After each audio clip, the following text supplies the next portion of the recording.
Well, it's definitely not Dracula versus Man from Uncle. I'll tell you that now.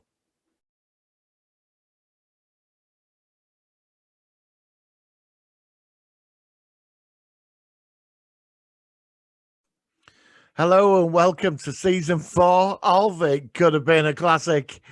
And we're going to be covering Starship Invasions. Yes, the Lord of Darkness versus Man from Uncle's Napoleon Solo. Not really, but my God, this is terrible. Roll intro.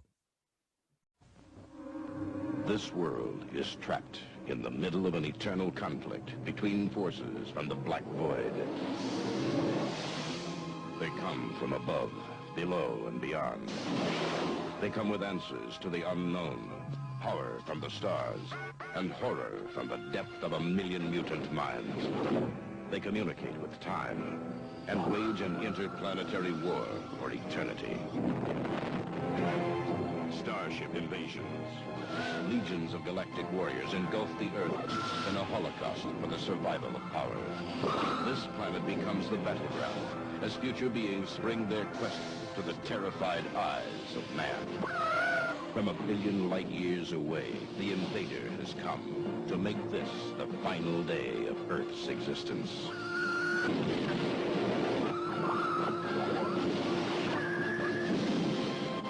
Starship Invasions. In 1977, there was a film called Starship Invasions in the UK. They had to name the film twice. Originally, it was called War of the Aliens, which resembled Star Wars. And then they called it The Alien Encounter, and then obviously Close Encounters, and then they came down to Starship Invasions. It was directed by Ed Hunt. I wish he'd never bothered. It cost £1 million to make. My God, you're going to love this. Now, there is some interesting little factors in this film. There is. You're not going to believe this. Many of the elements of the film, including the design of the robots and the winged serpent uniforms, the black-clad villains are taken from actual UFO accounts. Well, I'm going to go into all this when we go into the plot. Oh, my God. Oh, this is going to be entertaining, this one. Right. Where do we start? Right, let's simplify this film before we start digging into it, right? Basically, Christopher Lee is an alien baddie. His planet's going supernova. There's a big fleet of really crap spaceship-like plates. And they're going to conquer the Earth, right? So they're zipping around on Earth, right? Get this. Now, this is like taken from the Mexican farmer scene back in the 50s when the aliens stuck him up there. And no, they don't probe him with the anal thing, right? So he's on his farm, farming away, and a flying saucer lands in front of him. It stuns him. They take him on ship, and one of the aliens, beautiful super fit bird, takes her clothes off and he gives her one, right? And then they put him back, and he's just stunned that after 30 years, he finally got laid, right? So then they're like flying around, and then they abduct a family. And Christopher Lee says, we need to take the sperm, right? So I mean, I'm not making this up, right? So they take this family, right? And then they go flying off into Atlantic Ocean. At the bottom of the ocean, right, there's these goody aliens that have a secret pyramid base, right, that protects us from his lot. And they've all got big heads. Now, nobody has any personality in this film whatsoever, right? It's awful. It's terrible, right? So he goes down to the pyramid to report that he's been on Earth observing, right? And they tell him, you're not allowed to interfere with the culture. No, it's not Starfleet and the Prime Directive. These are called hang on. These are called the Galactic League, right? Or something like that. Yeah, the Intergalactic League. And they're all boring as well. But they have a brothel. Well, not a brothel. They have a pleasure room. And Chris Lee goes down there, and it's full of bikini-clad women. So obviously, he's getting his way with them. They just sit down there and everybody just goes down there and they have sex, right, or whatever, right? So he leaves there, sabotages the base. And then, they don't talk, they're all telepathic, right? I mean, this is where you're in stitches, right? So, like Chris Lee at Spandex, right? Has no personality. He's like telepathically, he's basically been Dracula, right? And the sabotage two UFOs. And then they sneak off. And then some of them, he leaves some of them behind. And they take over at base and they get on this computer to sort of like, it does predictions about movements in future so they can control their fleet. Now, one saucer gets away. Now, one saucer patrols the Earth so no other aliens are interfering. Gets blown up by the US military, right? Because they don't know what it is. I mean, there's a whole scene of this officer freaking out that was this strange object, a UFO on its way. So they shoot it down and they send another UFO out, goes out. And this is after like Chris Lee's lot in Spandex, right? After they've shagged everybody who they've abducted, go off. Take over this base. I mean, there's this fight scene is ridiculous, and don't get me started on the robots. Now,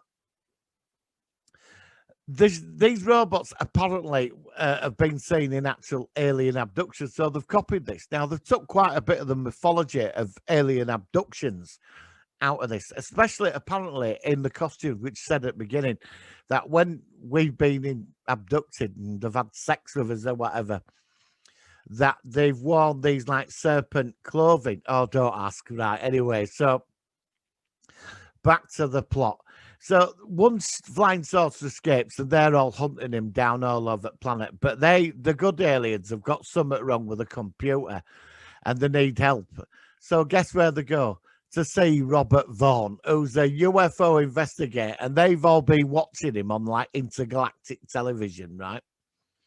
And they turn up at his house and abduct him, right? And his wife's freaking out. I mean, you've got to watch this to believe it, right? So they get them. They said, we need our computers fixing. So then what happens? They go to his mate, who his mate earlier on in the film was saying to him, look, you know, you're becoming a laughing stock over all this, right? So they get him. His mate can't believe it. And they connect them up, apparently increase your intelligence, and they fix the fucking computer and they head off into space. Now, Chris Lee's lot, their sun's gone supernova. They put this flying saucer in orbit and it's beaming out electrical frequencies and everybody on Earth starts killing each other, right? And the world military know there's something up there and it's extraterrestrial, but they can't get at it. So everybody's like killing each other. And then like Robert Vaughn's going, well, you know, what, you know, like not even freaking out that you're in this big interstellar battle and his mate who they've abducted and nobody's freaking out. And there's a big space battle and it's bad. And anyway, one of the alt robots got murdered at secret base under Atlantic Ocean. One of them's still alive and it's like, oh, come on, robot, come on. And it goes up there and it kills the several people that have been left behind to control the computer. Kills them, destroys the computer, and the Intergalactic League fleet turns up. And there's a big battle, and Chris Lee is like, he gets wiped out and he destroys himself, crashes into the moon. And that's it. And Robert Vaughn, they take him home. His wife, she's killed herself, but they bring her back to life because of this like thing they were doing. And that's it. And he says, well, you know, when can we like meet you? And, you know, when are you going to contact? And they say to him, well, we can't tell you anything about us, even though we took you up into space, hooked you up to a computer and say to him, when you figured out reading the pyramids, then you'll be ready to meet us. It's all about anti-gravity. And that's it. That is the film. I know I had to take a moment's silence. Now, this was bloody excruciating, you know. Oh, and the UFO battles and some scenes in this are bad.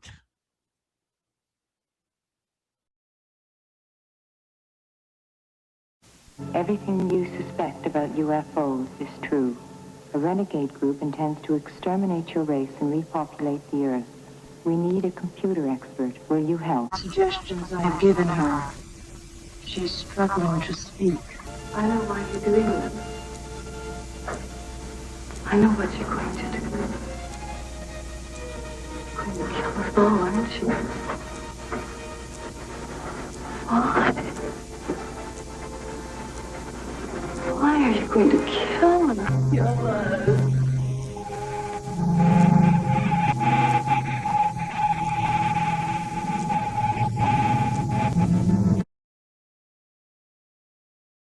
And wage an interplanetary war for eternity. Now you're asking, could this have been a classic? No. Now there is potential in this. I have to say it. There is a form of potential. It's they've took quite a bit of mythology, especially from the alien abduction scenario, which I sort of touched on earlier on. But this is terrible. I mean, whoever authorised £1 million for this, I mean, this thing cost £1 million, so I assume it got its money back on VHS. Now, that's where I first saw this.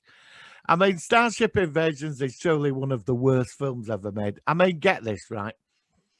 There's all these, like, ridiculous scenes going on, right? And then you touch on this serious stuff of people killing themselves. Do you know what I mean? Like, it's just crazy. So you've got Chris Lee and Hazel all in the black disco gear from the 70s. I mean, and none of them have got any personality. Even Robert Vaughn, he's meant to be, he was just pointless. You know, his character and his science, his computer, mate. It just, you know, and then there's like the sex thing that's going on in between it all. You know, I'm just looking at my notes here, and so you've got this intergalactic league thing, which, oh God, I mean, if they're defending this planet, we're fucked. Basically, we are fucked. And let's just, what else did I put? Oh God, emotional scene with wife. Oh, that was ridiculous. I mean, she ends up killing herself, right? Because she's got a kid. And she kills herself in front of Ken's this big space battle. And I don't know Robert Vaughn's, but he's just sat on a spaceship with his thing on his head. It's increased his intelligence so they can defeat Christopher Lee's lot. But his planet blows up and they're all dead. So, I mean, you know. So alien tech pyramid. I mean, oh God, and the robots. And then for some reason, you got these big bald-headed aliens. And then you've got loads of bikini-clad women running about under the Atlantic Ocean. Now, I don't know where they got this from, you know, and then there's the battle scenes, as I've just put up a couple of clips, and they're terrible. I mean, honestly, this is diabolical. So, but there is like this over-touching serious bit, especially where people killing themselves. Do you know what I mean? Then all this cheesy factor going on with space battle and these aliens. I mean, it is, in parts, this could have been quite a good movie, actually. If it had been done properly, like today, you could make, I mean, the storyline, it's sort of, they're desperate to get to another planet, colonize it, and wipe us out. But there's a big twist in this. Christopher Lee's lot come from us. They descend from us, and they're ashamed of it. But how come if they came from us, why are they more advanced? I mean, it don't answer anything, you know what I mean?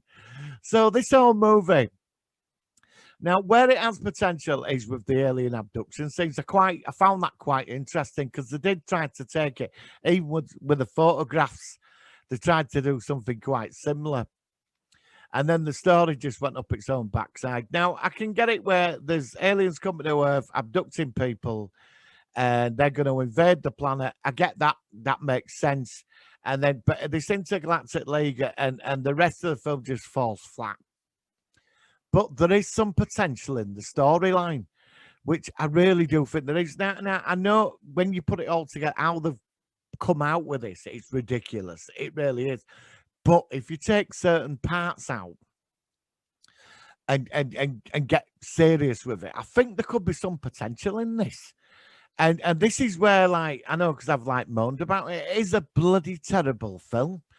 It's awful, but in the story there is some potential, and that's what I found quite interesting. I like the alien abduction mythology with highly advanced the Galactic Federation, whatever they're called, defending us against them.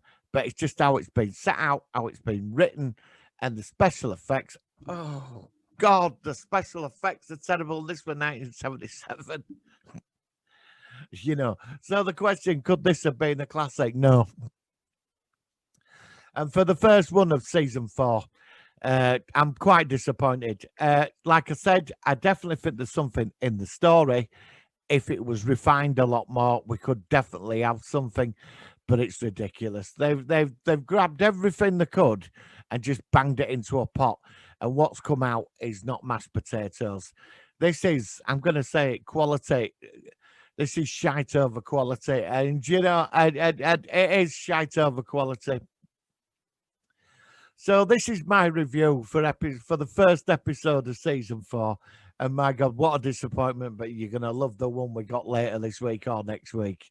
So guys, thank you for watching.